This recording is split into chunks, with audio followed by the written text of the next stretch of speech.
Hey there, it's Boots Owen here. I was going to make a video of how to replace the bulb in this tail lamp here because the tail lamp went. I checked the bulb, checked the fuse, and they were all okay. Still no power. Not no power, it had 1 volt. So that led me to the wiring diagram. That led me over to here and the cable that goes between this bulb, this lamp here, and the fuse up in the front. And I guess that's where the problem is. So have a look at this video and I'll show you how I fixed it. So inside here in the back of the van I have these little cubbies made, and I just lift that up and I've got a speaker in there, so I've got some dampening for the speaker, and that's my reversing radar box there that I have shown you how to install in the previous video. But right in here you can just get access to this cluster in the back, so watch me do it. So inside here and here there's 2 plastic grips, and if you can get your hands on each side, just pull them and wiggle them back towards you and the cluster comes out. So take a new bulb and just line it up with the holes for the bayonet fitting and put it in and twist it, and if it locks in place you're right.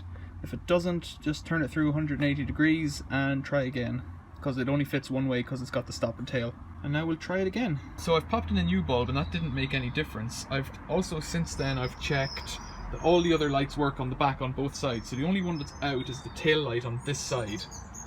So I'm going to check the fuses up front. The fuses on the T4 are down to the right of the steering wheel underneath the starter lever. There's a little knob here, and then once it's unscrewed you pull it down and it's held behind the rubber on this side, so you've got to work through that. And it kind of pops out, it's got a bar across the back and it just pops out so you don't lose anything. And then you can see the fuses, and there's loads of them. So it'll be one of the 10s I would imagine. And the only way to find out is to go through all of them. And one of them's the radio, and that resets the radio, so let's go. Looks okay. I've checked the fuses, they all seem okay. Alright, things are getting more complicated. I've got the multimeter and the laptop out, I've got a wiring diagram out for the lights on the T4. I've plugged this one out of the back here. That's the plug that goes to the cluster, the light bulb cluster. And the 2 for the tail lamp are the grey and black and the brown, and so that's reading about 1.5 volts rather than the around 12 volts. This set of cables goes somewhere through the magic of the van over to here on this side, and it plugs in here, and I've tested the same cable on the other side here and I'm getting the same 1.5 volts. So it's coming into this cluster at 1.5 volts, which means there's a dud connection somewhere. So it could be a fault with these connectors here that have been added on as an aftermarket thing that go to the tow bar plug, or it could be anything between here and the fuses. I've checked the fuses, they all seem okay. It's probably somewhere along the line that's just full of water and a corroded cable. Yeah, we'll find out. So looking at the wiring diagram, there's the wiring diagram for the tail light and stop light. Tail light goes up here, it's grey and black, and goes over to S. S is on the next page. S comes in, goes down over to here, and this break here is the connector in the right hand tail light bulb cluster, but it just goes straight through there and up to here. A grey and black cable, it goes up to fuse number 8, 10 amp fuse. So if I go right up to the top of the document, that's where it's come from there. If you Google that you might get it. Look in here, there's the fuse cluster and relay cluster that's inside, and 8 is 8th from the left, so I'll go and check that fuse again. So in here, 1, 2, 3, 4, 5, 6, 7, 8, it's this one. If I can get my finger on it. They're actually numbered up on top as well. Have a look at that. It looks okay to my little eye. Let's just check for continuity on it. So it's given us continuity there. So to the connector up on top somehow, I don't know where that's coming from, I'm getting 0.2 of a volt. And to the one on the bottom, I'm getting 11.4. So if I put the fuse in, there shouldn't be any issue there. The 11.4 should come across. I'm not sure why it's 11.4 and not something more, but the problem lies somewhere between the fuse and the tail light cluster on the right hand side, I'm guessing. So in on the right hand side cluster, This is the one here that comes from the fuse, and I'm getting 1 volt across that at the moment. I've not tested it, I'm just showing you where it is, but I'm getting 1 volt there. So somewhere between this cluster and the fuse up at the top, there's a cable that's getting a bad connection. So just to test this out, I've got a length of cable and I'm going to hook it in to the correct connector in here. So that's the grey and the black. I'm going to push it in there carefully and just fold it over back around so that it doesn't get in the way.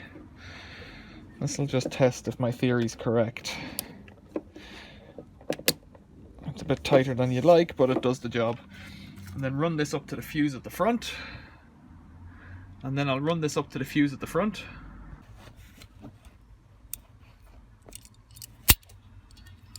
So we hook this into fuse number 8. So I've got it hooked on there, pretty skookum. Okay, so the bulb's on and I've successfully traced the fault. It's that grey-black cable somewhere between the cluster over on this side and the fuse on the front. It's got some problem with it. Who knows what? It's just dead. So I could run it from here up to the front, or I could run it potentially from the right hand light over to the left hand light, but I don't know how that works on the fuse. I guess the issue there is that if I do that and I lose the fuse, I lose both tail lights, which isn't a great way to be. For safety you want to have, well, one's better than none. So I might want to try and keep it as it is and just route another cable the whole way from the front, you can't really see, all the way back down to here, which shouldn't be impossible, you know. I guess if I just bring it up the inside to here, I can get it all the way along to there and then down the door on the front. So what I'm doing right now is I'm fishing this special wire. It's nothing too fancy, you can get it in the hardware shop. It's electrician's wire, and you push it through from one hole to the other and then it comes out, and then you loop the wire through the loop on the end, and if you pull it through, it brings the wire with it, and you just work along one section at a time and then tidy the wire up at the end. So I'm just running a completely new cable from the back to the front of the van. So I've just got my new cable folded around the little clip, tucked into the right hole and folded around and pushed in place, and it's in the one with the black and grey cable which goes to the brake light on the left hand side. But because I know the wire going from here to here is okay, I don't see the point in drawing it any further than I need to, like across the roof or that, so I've just tucked it in here. I've routed it up the pillar on the back and all the way along, and I've got it as far as there. And so the next job is, I've removed a little panel here and I'll pull it the last bit. So I've gotten this far and now I'm just tucking it in under the rubber. You just push it in along with your finger. It just gets stuck there, and you can only really get one wire in. It wouldn't be much, but it is a good way of hiding a single wire. This is the same as if you're wiring in a mobile phone microphone, or if you're wiring in dash cams or that kind of stuff nowadays. This is how you hide them. And so down here I've got it coming from the rubber, tucked in underneath here, kind of pushed up a bit to hold it in place, and then down this rubber, and it just comes out here, and I'll cut it to length and tuck it in with that fuse, making sure that it's on the correct side of the fuse so that the fuse will actually be doing its job. So the power comes from the bottom and goes to the top, so I need to have my wire twisted onto the top blade of the fuse. Some people will wince at this as a method, but it will work. That's the sad but true thing. And just tuck it in there. We'll know forevermore that that's what that is. So now, difficult to see in the daylight, but the bulb is on that side, which it always was, and on that side, so it's fixed. So I'll just put all the covers back on, that one up there, the one at the fuse board, and the two lids here and over here, tidy up, put it back together, and wait for the next problem to arise with my VW T4. Thanks for watching, see you later.